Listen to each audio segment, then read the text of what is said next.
श्री शिवाय नमस्तुभ्यम साथियों, एक बार पुनः स्वागत है आपका आपके अपने चैनल शिव महापुराण में। कल 16 अक्टूबर है, शनिवार का दिन। साथ ही इस दिन पड़ रही है पापकुंशा एकादशी। शनिवार के पड़ने के कारण इस पापकुंशा एकादशी का बहुत ही अधिक महत्व हो गया है। पापकुंशा का मतलब ही होता है पाप पर अंकुश लगाने वाली एकादशी। 16 अक्टूबर 2021 को अश्विन माह के शुक्ल पक्ष को एकादशी मनाई जाएगी, पापकुंशा एकादशी। यह एकादशी मानव के मन में बसे हुए पाप रूपी हाथी को बांधने का काम करती है। व्रत करने वाले को प्रातः स्नान आदि क्रियाओं से निवृत्त होकर धूप, दीप, नैवेद्य, फल और फूलों से विधिवत भगवान विष्णु जी का पूजन और तुलसी मंजरियों से भगवान शालिग्राम जी का पूजन करते हुए रात को श्री हरि नाम संकीर्तन करना चाहिए।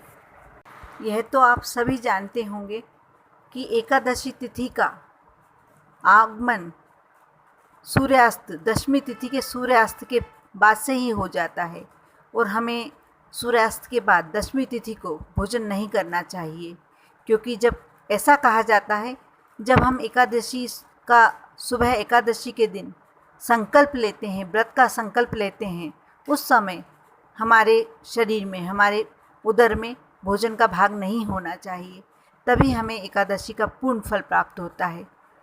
हमें यह अवश्य करना चाहिए कि दशमी तिथि को सूर्यास्त के बाद भोजन नहीं करना चाहिए। पापकुंशा एकादशी इस बार शनिवार को पड़ रही है, तो इसका महत्व जैसा कि आप जानते हैं अधिक बढ़ गया है, क्योंकि शनिवार के दिन पीपल के वृक्ष के नीचे हम जाके यदि लक्ष्मी नारायण की पूजन करते हैं तो इसका अधिक फल मिलता है। क्योंकि ऐसा कहा जाता है कि श्री कृष्ण ने महाभारत के समय कहा था, गीता के ज्ञान में कहा था कि वृक्षों में पीपल का वृक्ष हूँ मैं। इस प्रकार हम जानते हैं, वैसे भी ये कहा जाता है कि पीपल के वृक्ष में सभी देवी देवताओं का निवास स्थान होता है। यदि हम पीपल के वृक्ष के नीचे लक्ष्मी नारायण नहीं भी रखें, यदि हमारे पास शालिग्राम जी हैं तो हम शालिग्राम जी को भी स्थापित करके, और यदि वह भी नहीं है तो हम ऐसे ही पीपल के वृक्ष के नीचे मन में संकल्प लेके कि हमारे समक्ष शालिग्राम जी, लक्ष्मी नारायण जी बैठे हुए हैं और हम उनका पूजन कर रहे हैं, तो हम कच्चे दूध से जल में थोड़ा सा मीठा मिला के शक्कर से जल मीठा कर लें और उस कलश से पीपल के वृक्ष के नीचे हम जल चढ़ाकर और पूजन करते हैं, घी का दीपक लगाते हैं। वैसे पीपल में तेल का दीपक लगता है, लेकिन यदि हम 11 के दिन लक्ष्मी नारायण की पूजन करना चाह रहे हैं तो हमें उस दिन घी का दीपक लगा के पूजन करना चाहिए। हमें ऐसा करने से अनेक गुना फल प्राप्त होता है। अब मैं बताती हूँ कि इस एकादशी पे आप कैसे पूजन करें जिसका पूर्ण फल आपको प्राप्त हो।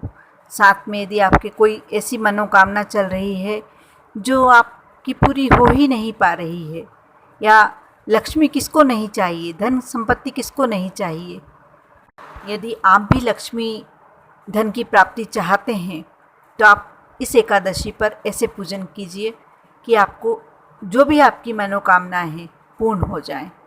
आपको इसके लिए सुबह स्नान आदि से निवृत्त होकर तुलसा जी के समक्ष घी का दीपक लगाएं और लक्ष्मी नारायण जी की मन में कल्पना करके पूजन करें।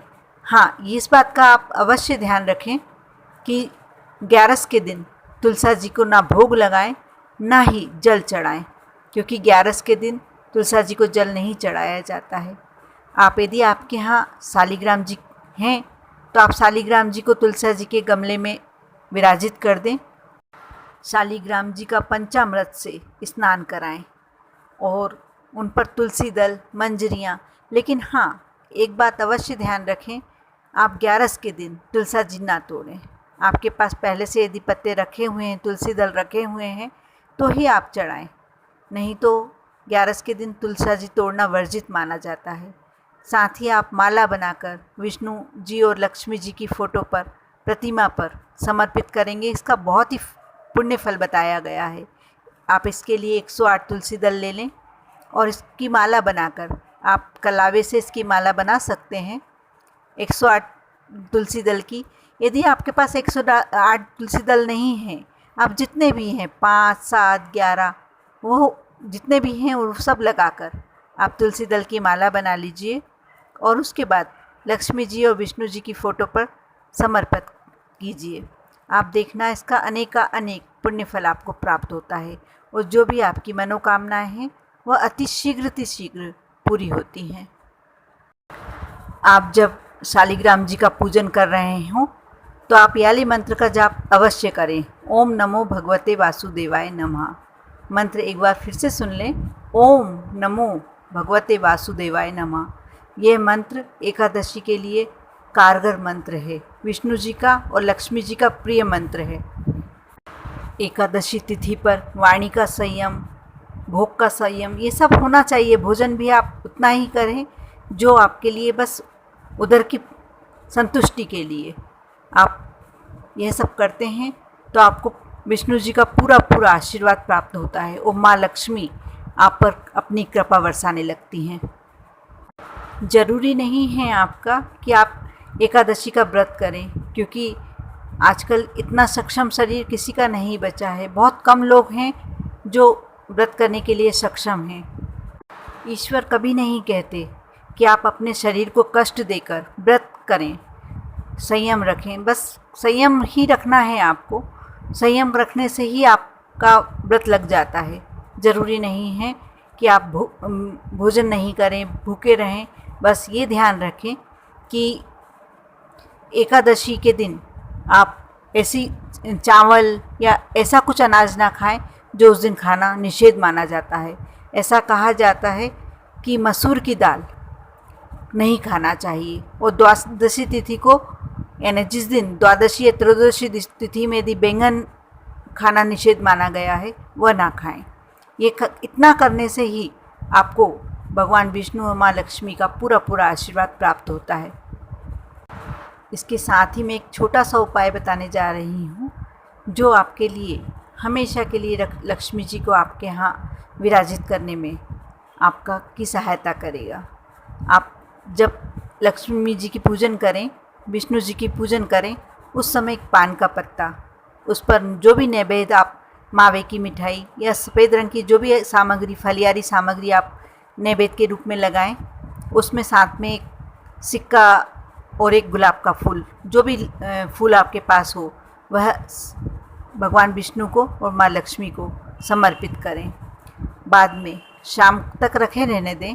शाम को फिर घी का दीपक आप जब लगाएंगे और माँ तुलसी जी की पूजन भी करेंगे, साथ में लक्ष्मी जी और विष्णु जी की भी पूजन करेंगे, वह पान का पत्ता उठाकर आप कहीं ऐसी जगह रख दें जहाँ चींटी वगैरह ना आए।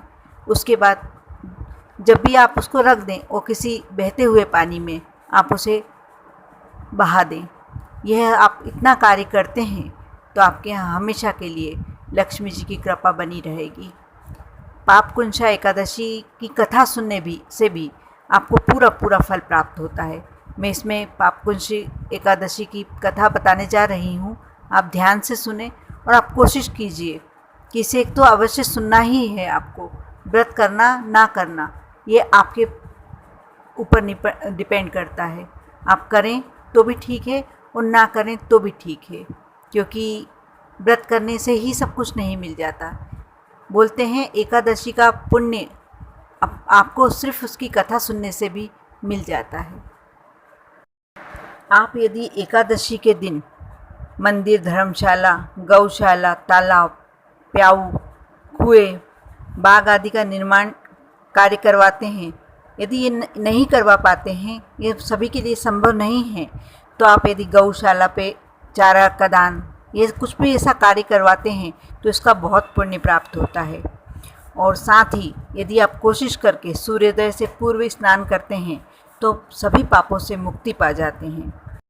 जो मनुष्य एकादशी के व्रती होते हैं उन मनुष्यों की सभी मनोकामनाएं बहुत जल्दी पूर्ण हो जाती है तथा उसे धन, वैभव, सुंदर स्त्री, निरोगी काया सभी प्राप्त होती है। तथा व्रत करने वाला जहाँ स्वयं पुण्य करता है वहीं अपने मातृपक्ष, पितृपक्ष और स्त्री पक्ष की 10-10 पीढ़ियों का उद्धार भी करता है। हवन, यज्ञ, जप, तप, ध्यान करने से जो पुण्य प्राप्त होता है वह एकमात्र इस एकादशी के व्रत प्रभाव से ही हो जाता है तथा जीव को यम यातना से भी मुक्ति मिल जाती है। इस व्रत के पुण्य से जीव के शरीर में पाप वास ही नहीं कर सकते तथा उसे हजारों अश्वमेध यज्ञों के बराबर एकादशी व्रत का पुण्य प्राप्त हो जाता है।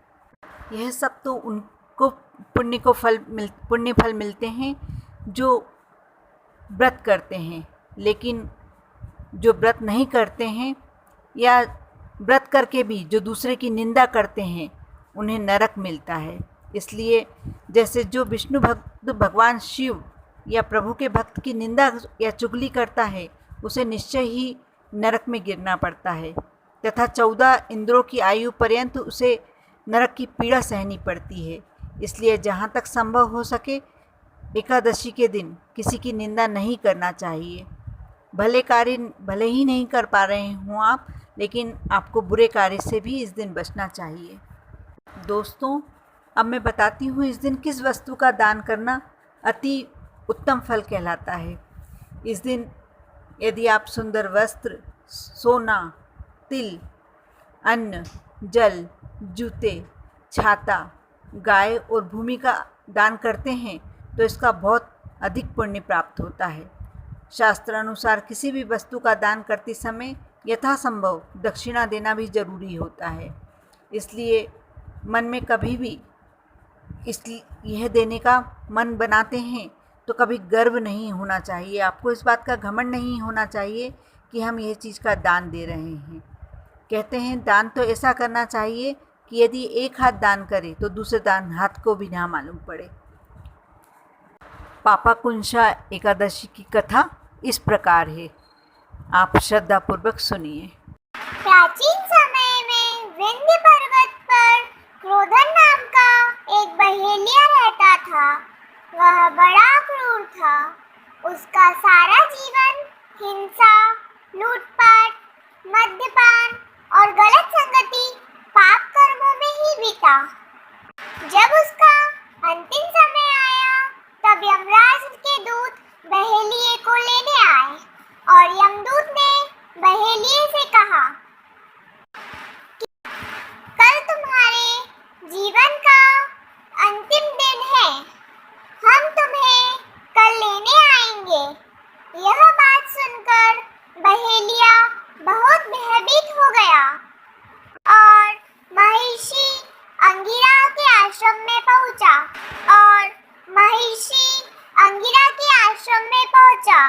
और महिषी अंगिरा के चरणों पर गिरकर प्रार्थना करने लगा, हे ऋषिवर, मैंने जीवन भर पाप कर्म ही किए हैं। कृपा कर मुझे कोई ऐसा उपाय बताएं जिससे मेरे सारे पाप कर्म मिट जाए और मोक्ष की प्राप्ति हो जाए। उसके निवेदन पर महिषी अंगिरा ने उसे अश्विन शुक्ल की पापंकुंशा एकादशी का विधि पूर्वक व्रत करने को कहा।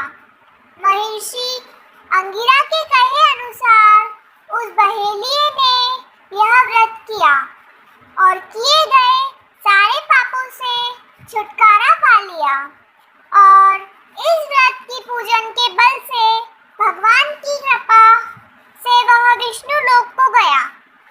जब यमराज के यमदूत आए, वह इस चमत्कार को देखते रह गए।